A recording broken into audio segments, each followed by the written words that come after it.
Hey guys, इस video में हम गेम ऑफ थ्रोन्स के बारे में नहीं बल्कि एक मूवी के एक्सप्लेनेशन के बारे में बात करने वाले हैं। इस मूवी का नाम है द मैट्रिक्स। सबसे पहले स्पॉइलर अलर्ट, मैं आपको बता दूं कि अगर आपने ये मूवी अब तक नहीं देखी है तो सबसे पहले ये मूवी देख लीजिए, उसके बाद जाके इस वीडियो को देखिए, नहीं तो आप बहुत सारी बातें मिस कर जाएंगे। अगर ये मूवी देखने के बाद आपको समझ में नहीं आया या कुछ समझने में प्रॉब्लम हुआ तो इस वीडियो को ज़रूर देखिए। तो शुरू करते हैं वीडियो को। मूवी का नाम है द मैट्रिक्स। इस मूवी की स्टोरी मूवी के स्टार्ट होने से पहले ही शुरू हो जाती है। मूवी के स्टार्टिंग सीन के कुछ समय पहले इंसान बनाते हैं आर्टिफिशियल इंटेलिजेंस मशीन, जो कि एक ऐसी मशीन है जिसका खुद का दिमाग होता है। मगर जल्द ही ये मशीनें इंसान की मदद करने के बजाय एक बड़ी मशीन की आर्मी में बदल जाती है, जो कि इंसानों को ही अपना गुलाम बनाने की कोशिश करती है। इसके बाद मशीनों और इंसानों के बीच जंग शुरू हो जाती है। ये मशीनें निर्भर होती है सोलर पावर एनर्जी पर, इसलिए इंसान मशीनों को ब्लॉक कर देते हैं सनलाइट से, यानी सूरज की किरणों से। इसकी वजह से मशीनें यूज़ करती थी ह्यूमन बॉडी को as a source of energy. तब से ही इंसानों को रखा जाता था पॉट्स में, जहाँ पर वो लगातार तारों से जुड़े रहते थे जो कि मशीनों को एनर्जी पहुँचाते थे। तो इस हिसाब से दुनिया पूरी तरीके से अंधेरे में है और ख़त्म हो चुकी है। अगर कुछ बचता है तो सिर्फ मशीन और फील्ड्स ऑफ पॉट्स, जिसमें इंसानों को गुलाम बनाकर रखा जाता था और उन्हें सुलाकर उनसे एनर्जी ली जाती थी। इंसानों को गुलाम बनाकर रखने के लिए मशीन एक बहुत ही एडवांस प्रोग्राम बनाती है जिसका नाम होता है मैट्रिक्स। मैट्रिक्स को बेसिकली इंसानों से एनर्जी लेने के लिए बनाया गया था, जो हमारे आसपास की दुनिया का एक नकल और रिफ्लेक्शन होता है। तो इस हिसाब से जो सारी चीज़ें हम टेस्ट करते हैं, स्मेल करते हैं, हमारी बॉडी की सारी जानकारी और एनवायरमेंटल से जो हम एयर लेते हैं, ये सारी चीज़ें सिर्फ एक दिखावा है या नकल है मैट्रिक्स प्रोग्राम में। बल्कि असलियत में इंसान सिर्फ एक पॉट में सो रहा होता है और दुनिया पूरी तरीके से ख़त्म हो चुकी होती है। मैट्रिक्स प्रोग्राम के हिसाब से उसके दिमाग में यह सब इसलिए डाला जाता था क्योंकि वो एक नकली ज़िंदगी में जिए और उन्हें गुलाम बनाकर रखने में आसानी हो। उन्हें खुश रखा जाता था। वे सोचते थे कि वो एक नॉर्मल ज़िंदगी जी रहे हैं अपने घरों में और रोज़ की तरह काम पर जा रहे हैं, बल्कि असलियत यही थी कि वो एक झूठी ज़िंदगी जी रहे थे जिससे इंसानों को कभी भी शक ना हो और उन्हें गुलाम बनाकर रखने में आसानी हो। इस हिसाब से जो सारी चीज़ें वो देखते हैं वो सिर्फ एक प्रोग्राम होता है जिसे मैट्रिक्स कहा जाता है। मूवी के स्टार्टिंग में आप जो ग्रीन लाइंस देखते हैं वो मैट्रिक्स कोड होती है। ये तो थी मैट्रिक्स की कॉन्सेप्ट। अब मूवी के स्टार्टिंग में आते हैं। स्टार्टिंग सीन में आप देखते हैं एक लेडी है जिसके पीछे 2-4 लोग पड़े हुए हैं। इस लेडी का नाम होता है ट्रिनिटी। ये एक ग्रुप के लिए काम करती है जो कि रियल वर्ल्ड में जी रहे होते हैं। उन्हें पता होता है कि दुनिया ख़त्म हो चुकी है और बहुत सारे इंसान पॉट्स में जी रहे हैं। ये एक इंसान के लिए काम करती है जिसका नाम मॉर्फस होता है। मूवी के शुरुआती सीन में ऐसा दिखाया जाता है कि मॉर्फस एक विलन है, लेकिन हमें बाद में पता चलता है कि एक्चुअली में मॉर्फस दुनिया को बचाने के लिए काम कर रहा है। ट्रिनिटी के पीछे अब बहुत सारे लोगों को उसका पीछा करते हुए देखेंगे जिन्होंने एक ही तरह के सूट पहने हुए हैं, चश्मे लगाए हुए हैं, जो दिखते भी सेम हैं। ये एक्चुअली में मैट्रिक्स प्रोग्राम के सिक्योरिटी हैं या कह लीजिए गार्ड हैं, जो प्रोग्राम में किसी भी तरह के वायरस या किसी भी अनएक्सपेक्टेड चीज़ को होने से रोकते हैं। जब ट्रिनिटी मैट्रिक्स प्रोग्राम में एंटर करती है तो सिक्योरिटी को पता चल जाता है, जो उसके पीछे रहते हैं। किसी तरह से ट्रिनिटी वहाँ से भागने में कामयाब हो जाती है।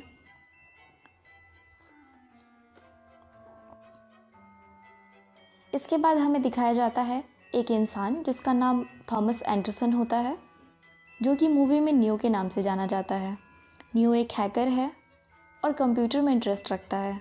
नियो हमेशा अपने कंप्यूटर में कुछ ढूंढने की कोशिश करता रहता है। हालांकि वो अपनी नॉर्मल लाइफ जी रहा होता है, फिर भी उसे ऐसा लगता है कि इस लाइफ के अलावा भी कुछ और है, पर वो उस तक कभी पहुंच नहीं पाता। ट्रिनिटी नियो के बारे में जान लेती है कि उसे ऐसा लगता है कि ये दुनिया फेक है, वो कुछ ढूंढने की कोशिश कर रहा होता है। ट्रिनिटी नियो के पास जाती है और उसे कहती है कि तुम जिसे ढूंढने की कोशिश कर रहे हो, तुम जिस तक पहुंचने की कोशिश कर रहे हो, उसे समझना इतना आसान नहीं है, लेकिन अगर तुम उस तक पहुंचना चाहते ही हो तो मैं तुम्हें उस तक पहुंचने में मदद करूंगी। नियो ट्रिनिटी की बात पर आ जाता है और वो ट्रिनिटी के साथ जाने के लिए तैयार हो जाता है। ट्रिनिटी उसे मॉर्फस से मिलाती है। जब मॉर्फस पहली बार नियो से मिलता है तो उसे ऐसा लगता है कि नियो एक स्पेशल इंसान है जो कि दुनिया को मशीनों से बचा सकता है। जब नियो मॉर्फस से मिलता है तो मॉर्फस उसे मैट्रिक्स प्रोग्राम के बारे में सारी बातें बताता है। उस वक्त नियो को यकीन नहीं होता तो मॉर्फस उसे 2 पिल्स खाने के लिए ऑफ़र करता है। एक होती है ब्लू पिल और एक होती है रेड पिल। रेड पिल का मतलब होता है रियल वर्ल्ड में जागना और रियल वर्ल्ड को जानना या फिर रियल वर्ल्ड से उठना, और ब्लू पिल का मतलब होता है उसे वापस उसी जगह में पहुंचा देना जहां से वो आया है, यानी मैट्रिक्स प्रोग्राम के अंदर, और वैसे ही अपनी लाइफ जीना जैसे वो जीता रहा है। क्योंकि नियो को हमेशा से ऐसा लगता था कि वो एक झूठी लाइफ जी रहा है, वो जिस लाइफ को जी रहा है उसके अलावा भी कोई और लाइफ है, उसके अलावा भी कुछ और है जहाँ तक वो पहुँचना चाहता था। इसलिए वो रेड पिल चूज़ करता है ताकि उसे उसके सवालों का जवाब मिल सके। इसके बाद नियो को पॉट में से अनप्लग्ड किया जाता है और वो रियल वर्ल्ड में उठता है। जैसे ही नियो की आंखें पॉट से खुलती हैं वो अपने ही जैसे ना जाने कितने अनगिनत पॉट्स देखता है जो कि असलियत में सो रहे होते हैं और एक झूठी ज़िंदगी जी रहे होते हैं मैट्रिक्स प्रोग्राम के अंदर। मूवी में हमें दिखाया जाता है कि एक छोटा सा लोगों का ग्रुप है जो कि पॉट्स में नहीं बल्कि असली ज़िंदगी में जी रहे होते हैं, और वो एक छोटी सी सिटी में रहते हैं जिसका नाम जयान है। जयान सिटी ज़मीन के नीचे है और सेंटर ऑफ द अर्थ के काफ़ी नज़दीक है। जो मशीनें हैं, आर्टिफिशियल इंटेलिजेंस है, वो इस सिटी तक पहुंचना चाहते हैं ताकि इस सिटी में बचे जितने भी लोग हैं उनको भी पॉट्स में सुला सके और उनसे एनर्जी प्राप्त कर सके। मॉर्फस और उसके लोग टेलीफोन का इस्तेमाल किया करते थे मैट्रिक्स के अंदर आने और जाने में। वो उसी मशीन का यूज़ करते थे जिस मशीन का यूज़ आर्टिफिशियल इंटेलिजेंस करती थी, ताकि वो उसी मशीन से ट्रेनिंग ले सके और आर्टिफिशियल इंटेलिजेंस के खिलाफ लड़ सके। मूवी में एक और कैरेक्टर है जिसका नाम होता है ऑरेकल। ये एक बूढ़ी लेडी है और ये फ्यूचर देख सकती है। जयान के लोग जब मैट्रिक्स में एंटर करते थे तो वो इस बूढ़ी लेडी जिनका नाम ऑरेकल होता है इनसे मिलते थे, और ऑरेकल ने ही एमॉर्फस को बताया था कि नियो ही वो स्पेशल पर्सन है, नियो ही वो द वन है जो सबको मशीनों से बचाएगा। मॉर्फस सबको कन्विंस करने में कामयाब हो जाता है कि नियो ही द वन है, और ये लोग मिलकर नियो की ट्रेनिंग शुरू करते हैं। पॉट से उठने के बाद नियो एंटर करता है मैट्रिक्स में और मार्शल आर्ट्स सीखता है। नियो मार्शल आर्ट्स और मशीन के ज़रिए बहुत सारी चीज़ें सीखता है जो मशीनों के खिलाफ ही उसे लड़नी होती है। सारी ट्रेनिंग पूरी होने के बाद मॉर्फस नियो को मैट्रिक्स के अंदर लेके जाता है और उसे ऑरेकल से मिलाता है।